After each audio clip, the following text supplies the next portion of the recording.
Hello everyone, मैं अनु भैया maths with अनु में आपका स्वागत करती हूँ। आज हम स्टार्ट कर रहे हैं chapter first real number class 10। सबसे पहले हम यहाँ समझेंगे कि इसमें जो रियल नंबर में हमारा नंबर लिखा हुआ है ये एक्चुअल में नंबर होता क्या है। ये जो नंबर हमने लिखा है वो एक्चुअल में नंबर होता क्या है। सपोज आप किसी का मोबाइल नंबर नोट करते हो तो उसमें हम डिजिट्स लिखते हैं और यही डिजिट्स जैसे 0, 1, 2, 3 ये सब हम जो लिखते हैं यही तो हमारे नंबर है।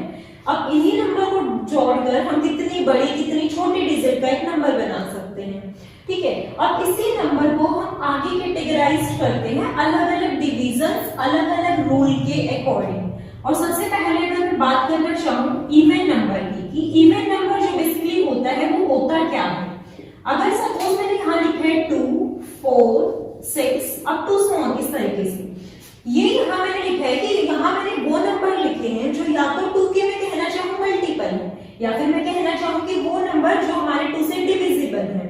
तो यहाँ से इवन नंबर की डेफिनेशन तैयार होती है कि वो सभी नंबर जो हमारे या तो 2 के मल्टीपल हैं या फिर वो 2 से डिविजिबल हैं वो आते हैं हमारे इवन नंबर की कैटेगरी में।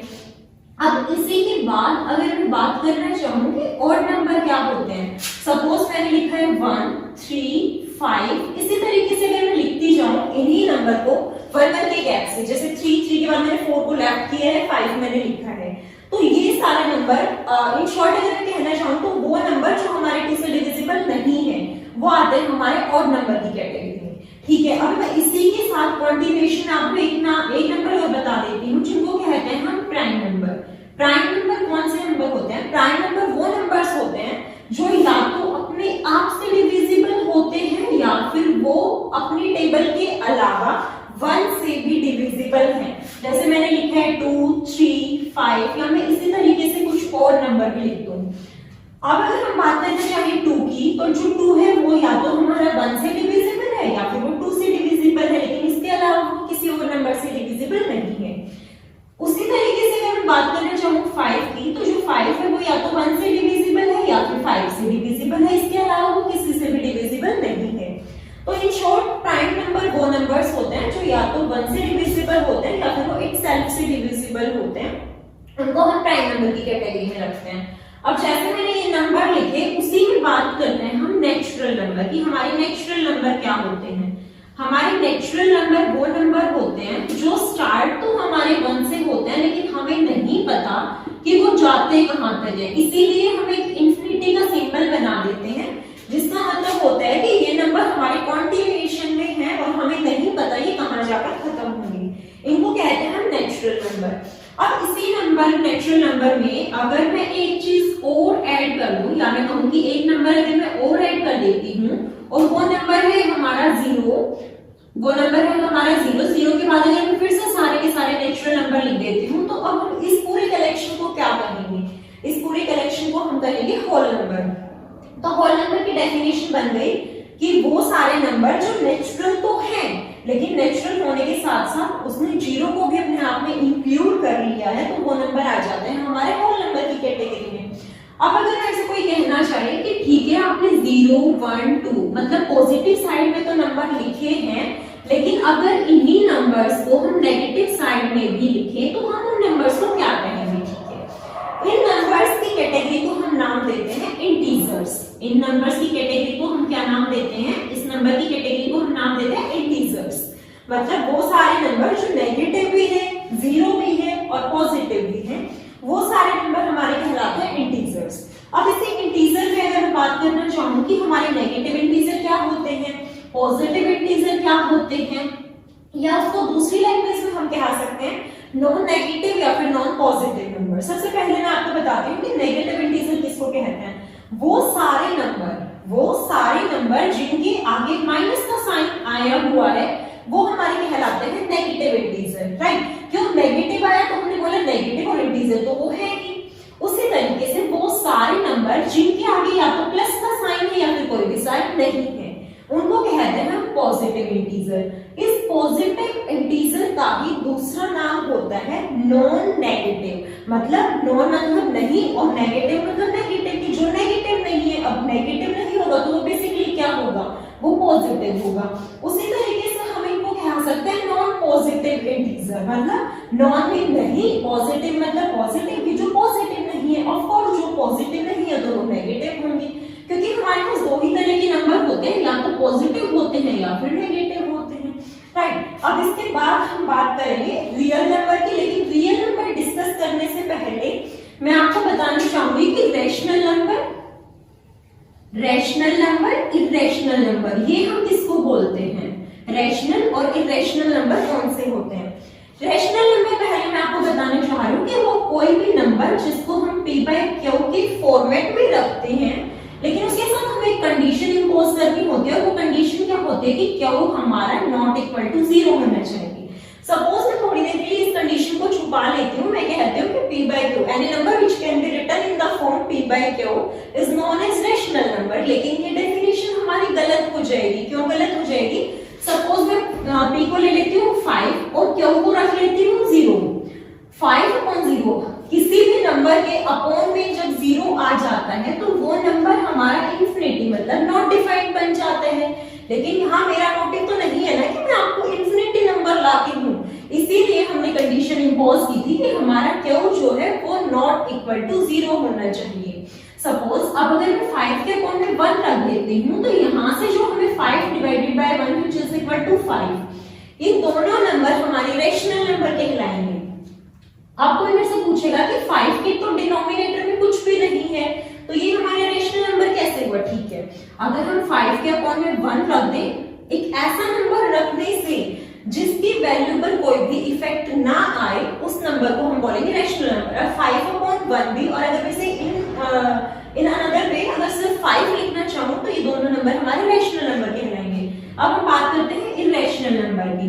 वो कोई भी नंबर जो हमें रूट के फॉर्मेट में दिखाई देता है और जिसको जब हम डिवाइड करते हैं तो वो कंप्लीटली उसका रूट सॉल्व नहीं हो पाता, या मैं दूसरे लैंग्वेज में कहूँ वो डेसिमल के बाद जो हमारी इटरेशंस होती हैं, मतलब जो हम उसे डिवाइड करने के बाद मिलता है वो चलती रहती है, वो कंटिन्यूएशन में रहते हैं, वो स्टॉप नहीं करती, तो उन सभी नंबर को हम इरेशनल नंबर कहते हैं। अब जैसे मैं अगर इरेशनल नंबर का एग्जांपल लेना चाहूँ कि सपोज अगर हम बात करें 3 की, तो जो 3 है वो एक इरेशनल नंबर है, लेकिन कब? जब मैं उसके ऊपर रूट लगा देती हूँ। विदाउट रूट अगर मैं 3 को लिखती हूँ तो वो इरेशनल नहीं कहलाएगा, लेकिन जो रूट 3 है वो हमारा इरेशनल कहलाएगा, क्योंकि जब मैं इसे रूट वाले मेथड से डिवाइड करूंगी तो इसकी जो डिवीजन है वो कभी खत्म नहीं होगी, और अगर खत्म नहीं होगी तो वो हमारी किसकी कैटेगरी में आ जाएगा? इरेशनल। अब हम बात करते हैं जो हमारा चैप्टर है बेसिकली रियल नंबर। अब रियल नंबर क्या कहलाता है? वो सारे नंबर्स जिसमें पॉजिटिव को भी इंक्लूड कर रखा है, नेगेटिव को भी इंक्लूड कर रखा है, जीरो को भी इंक्लूड कर रखा है, रैशनल्स को भी इंक्लूड कर रखा है, इन सब की पूरे की कैटेगरी जब मैं इंक्लूड कर लेती हूँ तो वो बन जाता है हमारा रियल नंबर, राइट।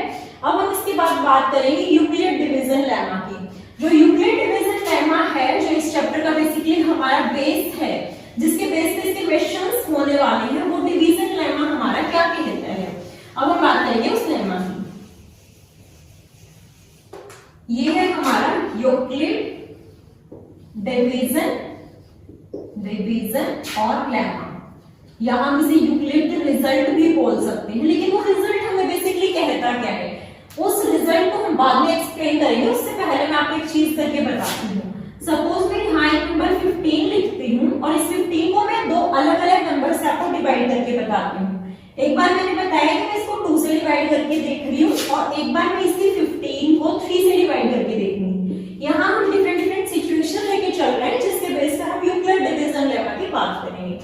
जब मैं 15 को 2 से डिवाइड करती हूँ तो 2 7 जा 14, रिमाइंडर बचेगा हमारा 1। अगर मैं इसको फर्दर डिवाइड करना चाहूंगी तो मेरे को क्या करना पड़ेगा? डेसिमल लगा के 0 पुट करनी पड़ेगी, उसके बाद ही डिवाइड होगा, ठीक है। लेकिन हमें इस कंसेप्ट तक अभी नहीं जाना है। अगर मैं 15 को 3 से डिवाइड करने की बात करती हूँ तो 3 की टेबल में जो है 15 वो तो 5th पोजीशन पे आता है, तो 3 5 जा 15, और हमारा रिमाइंडर क्या बचता है? 0। मैं क्रॉस लगाऊं या मैं कहूं कि रिमाइंडर बच गया हमारा 0, तो बेसिकली दोनों इक्विवेलेंट हैं वो। अब हमें यहाँ से दो सिचुएशन समझ आई, और वो सिचुएशन क्या है कि अगर मैं कोई भी नंबर लेती हूँ और उसको किसी अनदर नंबर से अगर डिवाइड करती हूँ तो या तो वो नंबर कंप्लीटली डिविजिबल हो जाएगा, जैसा कि हमें 15 के केस में देखने को मिला है। लेकिन दूसरी सिचुएशन क्या हो सकती है कि वो नंबर हमारा डिविजिबल नहीं होगा और कुछ ना कुछ यहाँ हमें लेफ्ट लेफ्ट करके देगा, और जो लेफ्ट करके देगा उसी को हम क्या बोलते हैं, रिमाइंडर बोलते हैं उसको, ठीक है, उसी को हम बोलते हैं रिमाइंडर। अब बात करते हैं कि 2 को क्या बोलते हैं, 15 को क्या बोलेंगे, इन सबको।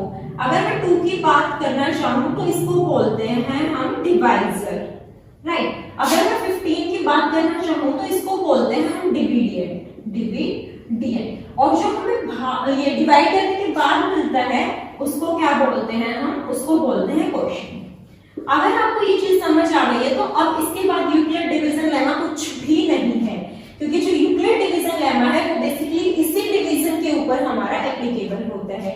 अब मैं बात करती हूँ यूक्लिड डिवीजन लेमा की, लेकिन उससे पहले मैं आपको एक बात बताती हूँ। सपोज करते हैं हम डिवाइजर को ए नाम दे देते हैं, डिविडेंड को हम नाम दे देते हैं बी, और क्वोशिएंट को हम नाम दे देते हैं सी, और रिमाइंडर को हम नाम दे देते हैं आर, ठीक है। अब जो बेसिकली यूक्लिड डिवीजन लेमा है वो क्या कहता है, वो ये कहता है कि जो भी तुम्हारा डिविडेंड है, जो भी तुम्हारा डिविडेंड है, मतलब बी है हमारे डिविडेंड, वो डिविडेंड हमेशा इक्वल आता है product of divisor into quotient, या मैं कहूं product of divisor and quotient. अब product of divisor and quotient क्या बनेगा, ए इनटू सी। डिवाइजर है ए, क्वोशिएंट है सी, और ये साथ में कहते हैं कि रिमाइंडर को उसमें ऐड कर देना चाहिए, ठीक है। अब इस लेमा में आर के ऊपर भी एक कंडीशन इंपोज होगी, लेकिन अभी मैं वो कंडीशन नहीं बता रही हूँ। पहले मैं एक बार इस चीज को जो मैंने सिर्फ यहां तक लिखा है तो उसको वेरीफाई करते हैं। B, what is the value of B here, B is 15, right, is equal to A is 2 here, right, 2, C is 7, 2 into 7 and reminder is 1। अब ये चेक करते हैं कि क्या हमारी लेफ्ट हैंड साइड और राइट हैंड साइड इक्वल है। 2 7 जा 14, 14 plus 1 15, yes 15 is equal to 15। हमें इतना कंफर्म हो गया कि जो हमने लेमा की स्टेटमेंट लिखी है वो एग्जैक्टली सही है। अब जो कंडीशन यहाँ आर पे इंपोज होती है वो आर पे कंडीशन क्या इंपोज होती है, आर पे कंडीशन ये इंपोज होती है कि जो हमारा रिमाइंडर बचता है वो हमेशा हमारे डिवाइजर से छोटा होना चाहिए, या तो रिमाइंडर हमारा 0 हो या फिर वो ऑलवेज लेस देन हो। यहाँ इक्वल टू भी कंडीशन नहीं आती, या वो हमेशा लेस देन होना चाहिए हमारे डिवाइजर से, और डिवाइजर को हमने नाम दिया है ए, तो सिंपली मैं कहना चाहूंगी वो ए है। उसके बाद अब हमने कंडीशन लगा दी आर पे, इसी कंडीशन को हम दोनों को इकट्ठा कैसे करके लिखते हैं, 0 less than equal to R less than equal to A. यही है हमारा बेसिकली लेमा। लेकिन मैं एक बात बताना चाहती हूँ, जहां हमने ये कंडीशन इंपोज की है रिमाइंडर के ऊपर, वो हमने क्यों बोला है कि वो लेस देन डिवाइजर होना चाहिए। वो लेस देन डिवाइजर इस वजह से होना चाहिए, सपोज ये रिमाइंडर हमारा यहाँ 1 ना होकर अगर रिमाइंडर 2 हो जाता तो ये तो फिर से एक बार डिविजिबल हो जाना था, और अगर ये फिर से एक बार डिविजिबल होता तो हमारा रिमाइंडर 0 बच जाता। यही सिर्फ हमारा एक मेन मोटिव था कि जो हमने कंडीशन आर के ऊपर इंपोज की है वो कंडीशन हमारी ये थी।